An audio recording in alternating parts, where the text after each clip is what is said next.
Hi, I'm Paul Feinberg. I'm the host of UCLA Anderson's podcast. My guest today is Professor Felipe Caro. We'll be talking about the work he's done with the Zara retail company and future research he'll be doing along similar lines. Felipe, before we get into the substance of your work and the project you worked on, can you bring our viewers and our listeners up to speed on exactly what is operations management and a little bit about inventory allocation as well? Well, the easiest way to think of operations is to think of processes. And that includes everything that must happen so an organization does what it's supposed to do. In the case of a company, is everything that must happen so it makes the product it intends to sell or delivers a certain service. In the case of a retailer, their business is all about having the right stuff, right products at the stores. So their operations requires having the right processes to make things arrive to the store on time and the quantity that the customers want. And well, that not only involves having the trucks to move things, but also involves decisions like deciding how much you're going to send to each one of the stores. And that's what we call inventory allocation. Okay, tell us now the genesis of the Zara project. How did you begin it? And before you really got into doing it, what were you hoping to learn from it?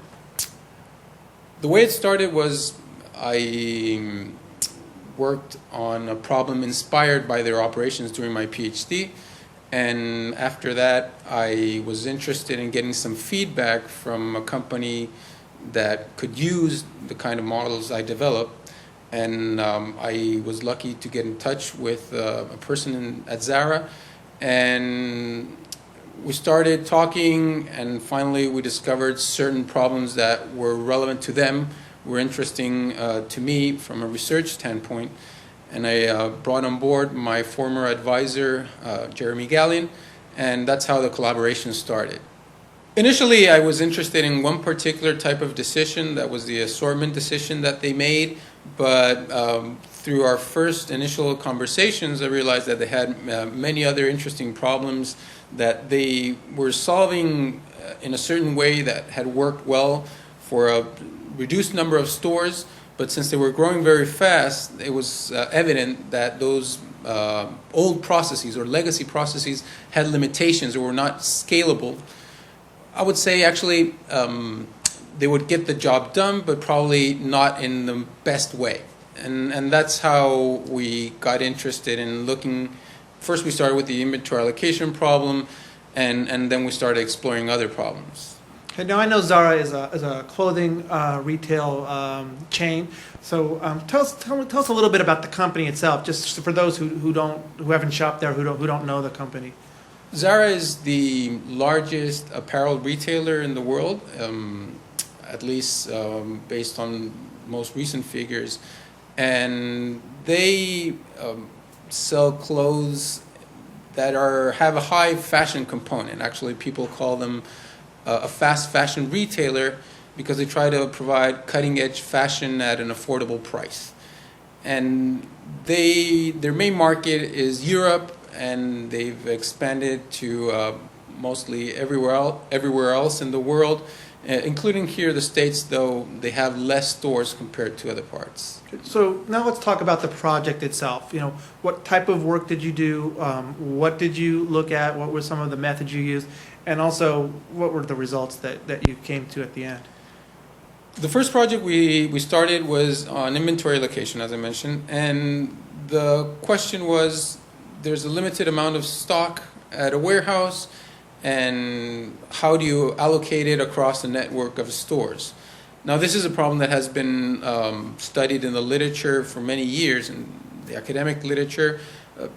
In the context of Zara, had some interesting features because the stock that you have at the warehouse is intentionally very small, and they have, of course, a large network of stores, and they have information daily from store managers that they can try to use to make better inventory allocation decisions.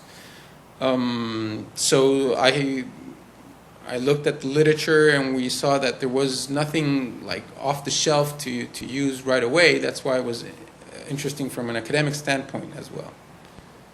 So what did you do? Did you go to Spain and meet the top management? Did they give you access to their current processes? How does one do a project like this? Well, it started slowly. At the beginning, it was mostly just conversations on the phone. Then I went to Spain and actually presented the work I did in my thesis, in my PhD thesis, and then through these discussions, we realized that the inventory allocation problem was a problem that had a very precise scope. And we thought we could bring in some new tools to improve their current decision making. And that's how the goal initially was, just to build this model and test it.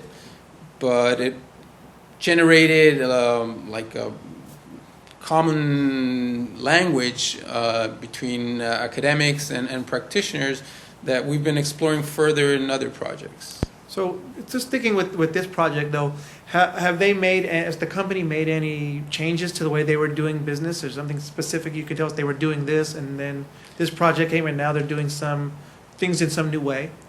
Well, in the case of the inventory allocation process, the process that they had in place was mostly manual. They had systems that showed the inventory at the stores and the requests made by the different store managers, but then the allocation was made manually by a person. And they were very good at it, and it worked very well for a mid-sized network of stores. But as soon as they grew and had 1,000 of stores, you could still do it, but it was clear that probably the decision was not optimum, because it's hard to have 1,000 stores in your mind and have a very clear vision of where you should spend a certain amount of inventory, especially taking into account their different sizes and colors. So that's when we brought in a mathematical model that used a forecast, and then based on the forecast allocated the inventory optimally, thinking on where does it have the highest chance of selling. So they must have been a good reaction at Zara, since you're going to be working on future projects. So how did they react, and also what's next? What's the next step?